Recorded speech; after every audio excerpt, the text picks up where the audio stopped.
Hello student. तो आज हम देखेंगे stern theory for electric double layer. Electric double layer की इससे पहले जो कोई चैपमैन ने थियोरी दी थी उसके अंदर कुछ डिफ़िकल्टीज रह गई थी। इसके कारण जो स्टर्न नाम के जो साइंटिस्ट थे उन्होंने थियोरी प्रपोज की है, उसमें कुछ एक्स्ट्रा पॉइंट ऐड करके। आइए देखते हैं वो क्या डिफ़िकल्टीज थी जो इसके कारण ये थियोरी स्टर्न को देनी पड़ी। In order to overcome the difficulties arising in Goy-Chapman theory, Stern proposed a scheme for structure of the electric double layer। जैसा मैंने कहा कि इस जो गोय-चैपमैन मॉडल में जो डिफ़िकल्टीज रह गई थी उसको ठीक करने के लिए यहाँ पे स्टर्न नाम के साइंटिस्ट ने उन्हें थियोरी प्रपोज की इलेक्ट्रिक डबल लेयर के लिए, in which he combined the Helmholtz, Perkin and Gouy Chapman theories. ये जो स्टर्न ने थियोरी दी है वो Helmholtz, Perkin and Gouy Chapman theory जैसी। आइए देखते हैं क्या डिफ़िकल्टीज थी जिसके कारण स्टर्न ने ये थियोरी प्रपोज की। One which is of molecular diameter in thickness, यानी कि जो गोय-चैपमैन मॉडल था वो मॉलिक्यूल का जो थिकनेस थी वो सही से दिखा नहीं पाता था, इसीलिए स्टर्न ने ये थियोरी प्रपोज की।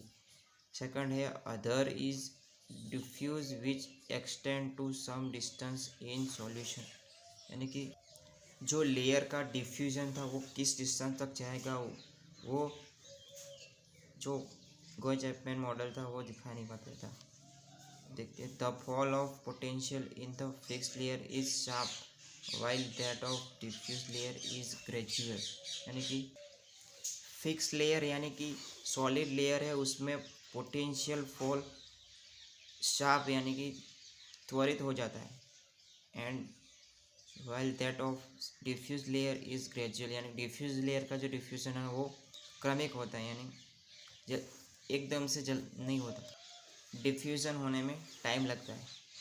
X potential in nature is given bye, यानी जो नेचर में जो एक्स पोटेंशियल है उसकी वैल्यू क्या है, psi is equal to A e raise to minus k x, ये है एक्स पोटेंशियल की वैल्यू नेचर में।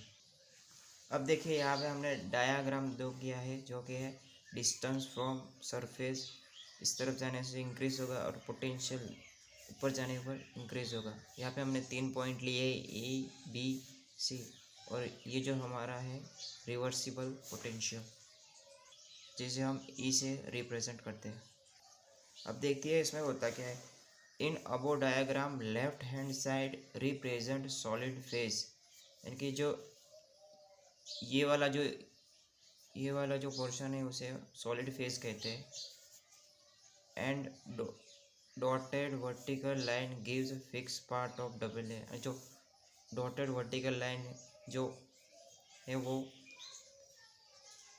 सॉल्यूशन को 2 पार्ट में डिवाइड करती है, and right side represent for bulk phase, और ये वाला जो भाग है उसे बल्क फेज कहते हैं।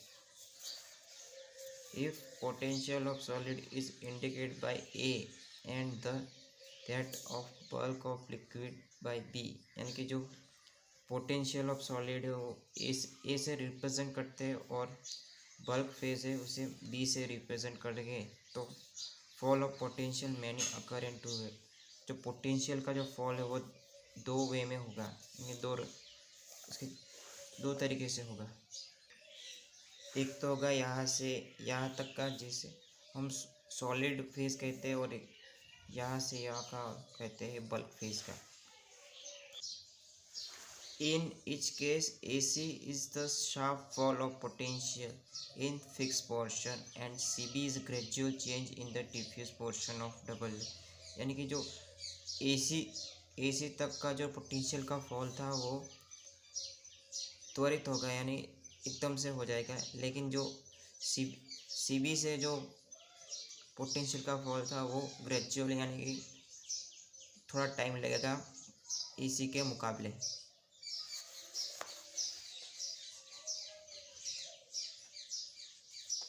total fall of potential AB between the solid and the solution is equal to reversible potential represent of symbol E।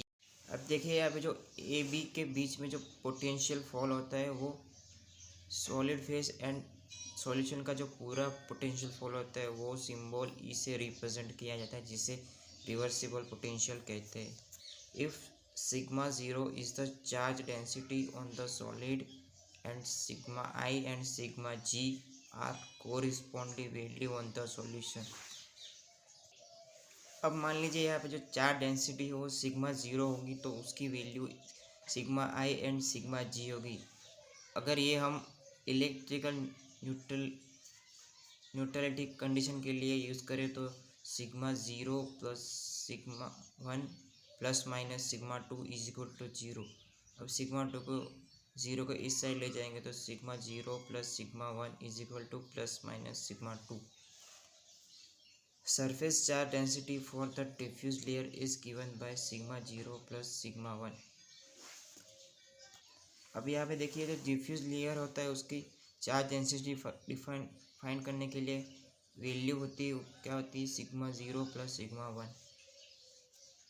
Combined fixed and diffuse double layer give the value of reversible or thermodynamic potential of the independent of zeta potential। यहाँ पे देखिए sigma zero और sigma one की जो value को define करेंगे तो हमें जो रिवर्सिबल वैल्यू है वो मिलेगी। Thermodynamics potential of independent of zeta potential, यानी कि जो थर्मोडायनेमिक पोटेंशियल था वो किस पे इंडिपेंडेंट होगा, जेटा पोटेंशियल के पर इंडिपेंडेंट होगा।